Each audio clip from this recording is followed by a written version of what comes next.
Antes de comenzar necesitamos conocer algunos conceptos que nos ayudarán a entender de una mejor manera el contenido del video. Bien, con el concepto en pantalla, imaginémonos que disponemos de una tabla con datos numéricos en una página HTML.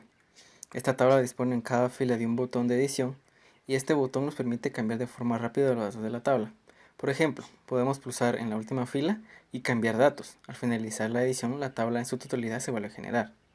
Ahora bien, después de esto, ¿era necesario volver a generar la tabla entera? Se trata de una pregunta interesante, ya que solo hemos cambiado un dato puntual. Y la respuesta no era necesario volver a generar la tabla entera. Acabamos de forzar al navegador a redibujar todo el bloque cuando solo un mínimo de información cambiaba. Ahora bien, ¿cómo funciona el Virtual DOM?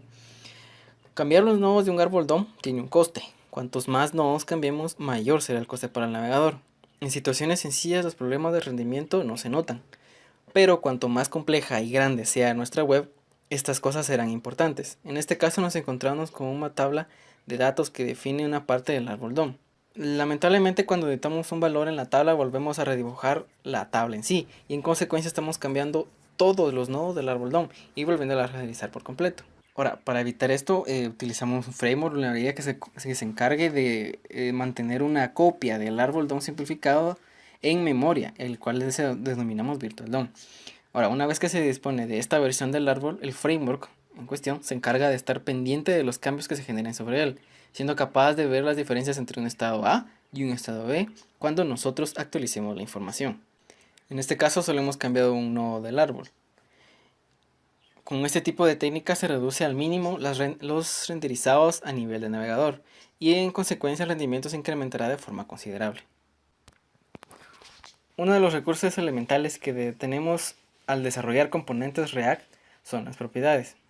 Las propiedades nos sirven para cargar datos a los componentes de modo que estos puedan personalizar su comportamiento o para transferir datos de un componente a otros. En este caso es importante prestar atención a la forma de implementar componentes, ya que dependiendo de cómo se han definido los componentes en React, las propiedades llegarán por parámetros o como atributos de objeto. Propiedades en componentes definidos mediante clases. Al usar las clases, las propiedades enviadas al componente las vamos a recibir en forma de propiedades o atributos del objeto. Por tanto, accedemos ahí a través de this. En concreto seremos this.props para acceder a un objeto donde tenemos todas las propiedades definidas como atributos. Es destacable el hecho de que nuestras propiedades se encuentran encerradas entre llaves.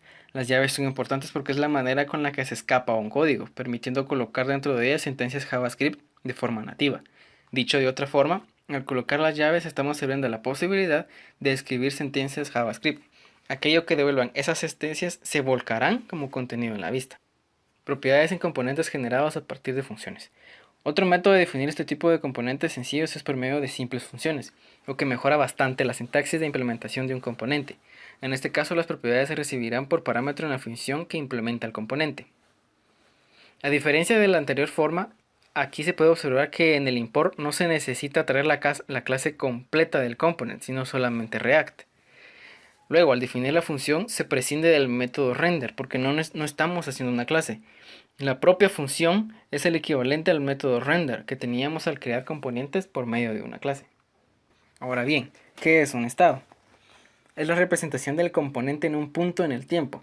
El estado de un componente se iniciará con un valor por defecto, pero este valor podrá mutar durante su ciclo de vida. El estado de un componente se iniciará con un valor por defecto, pero este valor podrá mutar durante su ciclo de vida. La manera habitual de informar a un componente real que sus datos han cambiado es a través de la llamada del método setState. Existen dos tipos de componentes, con estado, stateful components, y sin estado, stateless components. Los veremos en contraposición. Básicamente la diferencia entre los componentes con o sin estado recae en que los componentes con estado permiten mantener datos propios a lo largo del tiempo y por lo tanto implementar comportamientos de sus diferentes métodos del ciclo de vida. Sin embargo, el comportamiento de los componentes sin estado puede personalizarse con la ayuda de propiedades, pero no se guardará ningún valor y por ende este componente no tendrá ciclo de vida. En resumen, la diferencia está en que los componentes con estado pueden guardar datos y por eso tienen un ciclo de vida, y los componentes sin estado no pueden guardar datos y por eso no tienen un ciclo de vida. Este es un ejemplo de la implementación de un componente sin estado que recibe un timestamp como propiedad y genera una vista donde ese instante se muestra convertido en una fecha en español. es decir, día, mes, año. Esta imagen completa el ejemplo del componente sin estado y aquí se manda a llamar el método anterior y se renderiza la vista. Ahora un ejemplo de componente con estado. Esta es la implementación de un contador. El valor actual del contador será nuestro estado y lo tendremos que inicializar en el constructor. A diferencia del componente sin estado, aquí se utiliza un constructor y está realizando la inicialización de la propiedad state, que es el estado del componente. El estado es un objeto en el que ponemos tantos atributos como sean necesarios para guardar como estado. Al renderizar el componente se usa el estado para mostrar la salida. En este caso aquí se vuelca el estado dentro de la vista con la expresión this.stateContador, algo parecido a lo que se hacía con las propiedades, solo que ahora los datos llegan desde el estado del componente. Al hacer clic sobre el botón, este invocará a la función incrementar y la vista se actualizará en la etiqueta, mostrando el valor incrementado. Lo que es interesante para lo que respecta al estado está en el manejador de evento incrementar. Este usa el método setState para modificar el estado. Es de resaltar que para manipular el estado siempre debe hacerse a través del this.setState. El motivo es que setState, además de alterar el estado, desencadena toda una serie de acciones implementadas en el code de React, que se encarga de realizar todo el trabajo para que ese cambio de estado tenga una representación en la vista. Dicho en otra manera, en el momento que cambiemos el estado con setState, se pone en ejecución el motor de React para que se actualice el DOM virtual, se compara con el DOM del navegador y por último se actualicen aquellos elementos que sean necesarios actualizarse. Si no utilizamos el setState, todas esas operativas no se producirían y los componentes empezarían a funcionar de manera no deseada. El ciclo de vida no es más que una serie de estados por los cuales pasa todo componente a lo largo de su existencia. Esos estados tienen correspondencia en diversos métodos que se pueden implementar para realizar acciones cuando se van produciendo. En React es fundamental el ciclo de vida porque hay determinadas acciones que se deben realizar necesariamente en el momento correcto de ese ciclo.